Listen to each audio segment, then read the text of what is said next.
Sveiki, su didžiausiu susidomėjimu aš stebiu šitą kovą tarp Ilono Masko ir Trumpo prieš JAV teisėjus. Labai įdomu žiūrėti ir pagaliau prasidėjo pirmojo teisėjo impeachmentas, apkalta. Štai pažiūrim, ką Ilonas Maskas šiandien rašinėjo apie teisėjų diktatūrą. Va, jeigu bet kuris teisėjas, bet kur gali užblokuoti bet kokį prezidento įsakymą, bet kur, mes neturime demokratijos. Mes turime teisėjų tironiją. Teisėjų tironiją. Kaip gražu. Taip yra. Po to jis gavo pasiūlymą iš Salvadoro prezidento Naibo Bukele. Štai ką Salvadoro prezidentas Naibas Bukele parašė. Jeigu jūs nenušalinsite apkaltos būdų korumpuotus teisėjus, jūs negalite sutaisyti šalį. Jie sudarys kartelį. Teismų diktatūra, rašo Naibas Bukele, Salvadoro prezidentas, ir užblokuos visas reformas. Tęsia Naibas Bukele, apsaugodami sisteminę korupciją, kuri pasodino juos į jų vietą. Kaip mes žinome, Lietuvos teisėjai beveik visi yra korumpuoti. Geras advokatas tai yra tas, kuris gali nunešti kyšį. Toliau Ilonas Maskas rašo, kur yra prasmė turėti demokratinius rinkimus, jeigu neišrinkti aktyvistai teisėjai gali override, aiškia tautos valią. Ir pagaliau naujiena iš respublikonų parlamento nario, kongreso nario Andy Ogles, kuris rašo, kad jis parengė apkaltos projektą teisėjui Amir Ali. Nuostabu. Taigi neišrinktas teisėjas Amir Ali greičiausia bus nušalintas apkaltos būdu už tai, kad blokuoja reformas.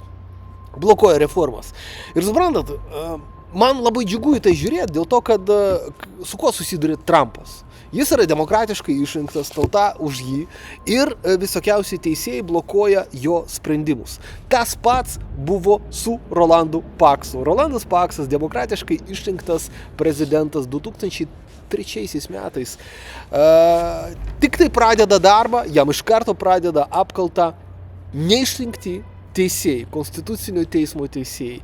Ir aišku, Lietuvoje teisėjai nugalėjo, neišrinkti. A kas juos rinko? Jūs balsavot už teisėjus? Nebalsavo. Aišku, aš suprantu, kad dauguma lietuvių nubalsuos už išrinks Landsbergį teisėjų, išrinks Kasčiūną teisėjų. Aš suprantu šitą dalyką. Dėl to, kad lietuvių kultūra yra atsilikusi lyginant su Amerikos kultūra. Ir su daug kultūrų atsilikusi. Bet pats principas yra nuostabus, kad naujai išrinkta valdžia galėtų apkaltos būdų nušalinti visus teisėjus. Maskas siūlo 1%. Aš manau, kad 1% ir Lietuvoje reikėtų nušalinti. Tik tai suprantat, Lietuvoje, vieną kartą tik tai nesisteminis kandidatas laimėjo rinkimus. Paksas. Visa žiniasklaida buvo prieš jį, nes Soroso pinigai rėmė įsakė jį kritikuoti ir neprileisti prie vairo. Ir jis, nepaisant Delfių, nepaisant Lietuvos rytų, laimėjo rinkimus. Vienintelis atvejis.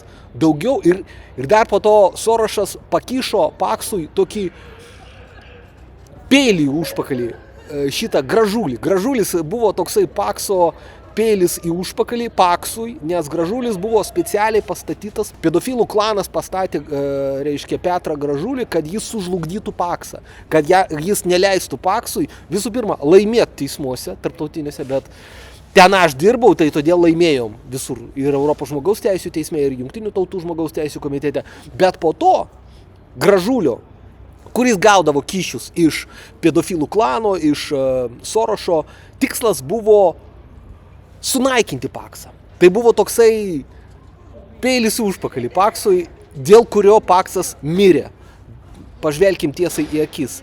Taip yra dėl to, kad labai sunku lietuvių kultūroje laimėti nesisteminiam kandidatui. Gražulis yra sisteminis kandidatas, jis ten vaidina biškį nesisteminį, tai yra toksai vaidinimas, kaip ir Vėgėlė.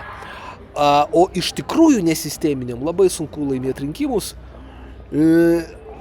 ir po to išsilaikyti valdžioj. Dėl to, kad, žiūrėkit, jeigu, pavyzdžiui, laimėtų Eduardas Vaitkus rinkimus Lietuvoje, jį nušalintų apkaltos būdų kaip Paksą. Ir jis neturėtų galių, kaip Maskas draugystėje su Trumpu, apkaltos būdų nušalintos teisėjus. Jis neturėtų tokių galių. Tai o kodėl taip yra? Todėl, kad lietuvių kultūra yra tokia atsilikusi iš tikrųjų. Prisirašykite prie mano kanalo, o jeigu jums reikia parašyti skundą į Europos žmogaus teisių teismą arba aukščiau į Jungtinių tautų organizacijos teisminės institucijas, parašykite man e-mailą